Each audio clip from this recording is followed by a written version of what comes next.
Já parou para notar um padrão muito curioso na cultura pop?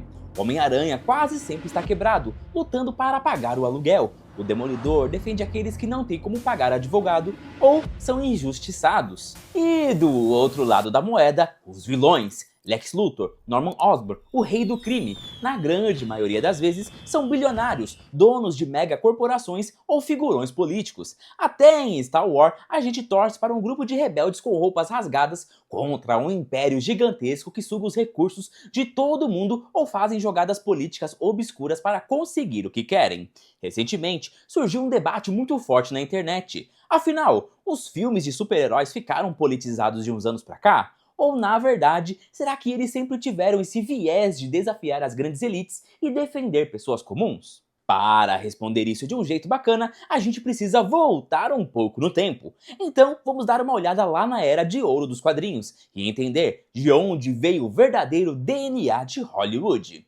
Mas antes de começarmos, eu queria aqui agradecer o convite da HBO Max e da Adult Swim, que nos chamaram para a pré-estreia da segunda temporada de Sociedade da Virtude. Pra quem ainda não conhece, essa é uma série de animação brasileira que faz uma paródia muito inteligente do mundo dos super-heróis com esses mesmos assuntos polêmicos. Nós já assistimos aos 3 primeiros episódios e a história continua excelente, e a qualidade tanto do roteiro quanto da animação foram de cair o queixo. É muito bom ver uma produção nacional com tanta qualidade ganhando esse destaque. Se você gosta de desenhos com foco em humor e ainda não conhece eles, recomendo muito que assista na HBO Max. Depois, deixe seu comentário aqui sobre o que achou. Vou deixar apenas um pequeno detalhe do que vem por aí. Nessa temporada, a heroína Pantera Ruiva se une a outros personagens para enfrentar um bilionário sem escrúpulos que vive em uma ilha isolada fazendo coisas bem estranhas por lá. Tipo a ilha do Epstein. Qualquer semelhança com a vida real não é mera coincidência, né? Agora, vamos ao vídeo. A Era de Ouro dos quadrinhos. Para entender esse cenário, a gente precisa olhar para a raiz de tudo. Os heróis não nasceram por acaso, eles surgiram nos anos 30 e 40, no auge da Grande Depressão Americana e da Segunda Guerra Mundial. E um detalhe importante é que a maioria dos seus criadores eram jovens de classe operária e filhos de imigrantes, como Jerry Siegel e Joe Shuster, os pais do Superman, e Jack Kirby e Joe Simon, que criaram Capitão América. Se a gente olhar para o Superman original, lá de 1938, ele não passava o tempo todo lutando contra alienígenas. As primeiras histórias mostram ele jogando donos de minas de carvão negligentes pela janela, invadindo mansões de políticos corruptos e parando maridos agressores. Ele nasceu na prática como um verdadeiro defensor do cidadão comum, alguém que batia de frente com a ganância do sistema. Com o Capitão América, a mensagem foi ainda mais direta. Na capa da sua primeiríssima revista, ele dá um soco na cara do próprio Hitler. O detalhe histórico aqui é que isso foi publicado meses antes de o governo americano sequer decidir entrar na guerra. Foi um posicionamento contra a tirania da época. Avançando um pouco para os anos 60, Stan Lee e Jack Kirby criaram os X-Men, uma equipe de pessoas que nasceram diferentes e são caçadas pela sociedade preconceituosa, mas continuam lutando para proteger o mundo que os rejeita. Fica muito fácil perceber que os mutantes funcionavam como uma forma de falar sobre os problemas reais do mundo, combatendo o preconceito, a exclusão e trazendo temas de identidade, acolhimento e pertencimento. Ou seja, historicamente os quadrinhos sempre carregaram esse costume de questionar a autoridade e defender quem estava por baixo. Mas por que parece que isso se tornou o grande centro do debate só agora nas telas do cinema? Tudo isso se tornou woke ou sempre foi?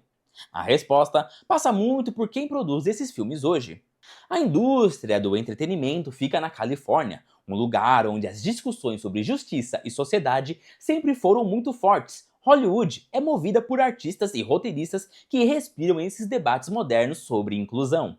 E aqui entra uma ironia muito interessante. As megacorporações da vida real, como a Disney e a Warner, pegam esse DNA questionador original dos heróis e o atualizam para os dias de hoje. Eles fazem isso porque sabem que esse tipo de história prende a atenção da nova geração. É por isso que a gente vê críticas a grandes monopólios em filmes de 400 milhões de dólares cheios de efeitos especiais. O herói da classe trabalhadora. Se você parar para analisar os personagens que a gente mais ama, são justamente aqueles que são mais ferrados na vida pessoal. Pensa no Homem-Aranha, O Peter Parker é basicamente o retrato do jovem trabalhador moderno. Ele tem superpoderes, salva Nova York de manhã, mas no fim do dia, o maior inimigo dele é o boleto do aluguel atrasado. E quem é o cara que ele geralmente enfrenta? Norman Osborn, o CEO bilionário da Oscorp. É o trabalhador informal lutando contra o dono de uma grande indústria. E aí você vai para o Demolidor. O Matt Murdock trabalha no escritório de advocacia caindo aos pedaços em Hell's Kitchen, fazendo caridade para defender quem não tem como pagar. E à noite, ele sangra nos becos da cidade para tentar derrubar o Wilson Fisk, o rei do crime, que na prática é um especulador imobiliário riquíssimo que tem a polícia e os políticos no bolso. Até se a gente sair dos quadrinhos e olhar para Star Wars, o herói da galáxia é um garoto pobre de uma fazenda no meio do deserto. Ele e seus amigos rebeldes estão lutando contra o quê? Contra o Império, que funciona como uma máquina militar e corporativa gigantesca que suga os recursos dos planetas. O sucesso estrondoso desses personagens vem de uma coisa muito simples, a proximidade absurda que eles têm com o público. O Homem-Aranha ou Luke Skywalker não são deuses intocáveis, eles são heróis que poderiam ser eu ou você.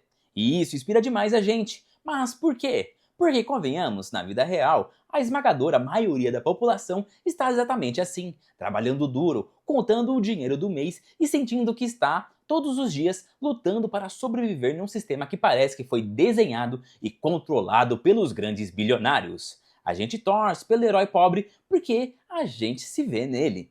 Mas aí você deve estar se perguntando: ah, mas e os casos onde os bilionários são os grandes heróis da história?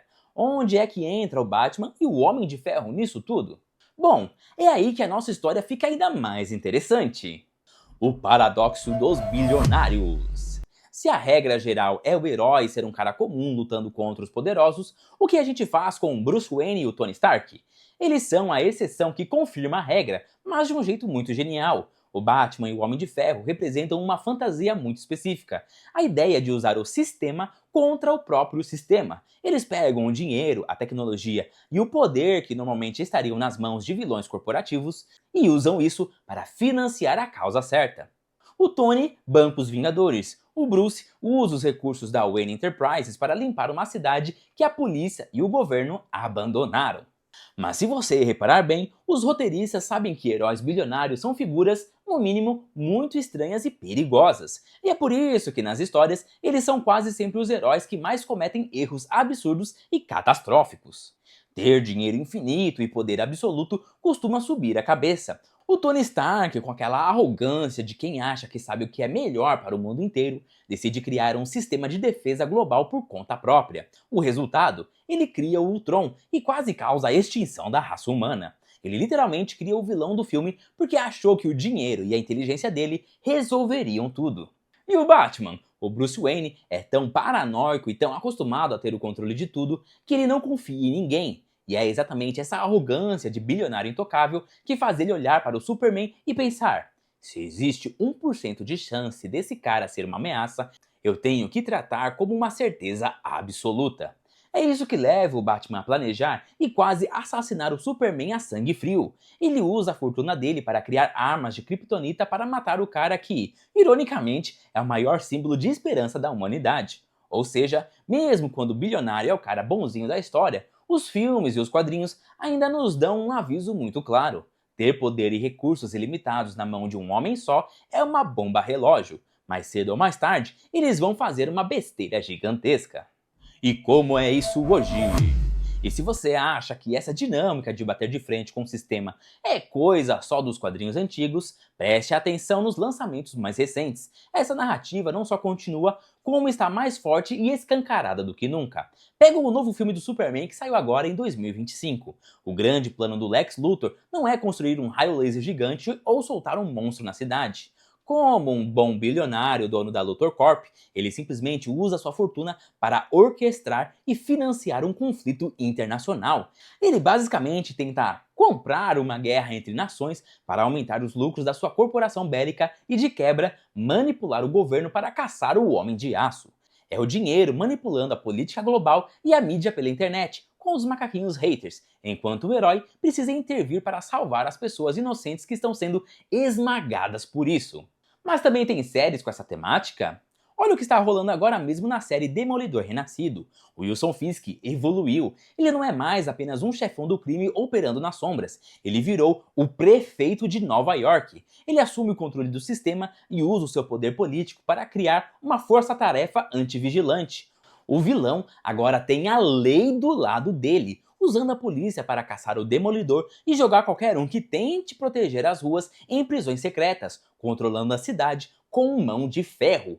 Esses dois exemplos recentes mostram perfeitamente o que a gente está debatendo aqui. A mensagem de Hollywood continua a mesma desde a década de 30.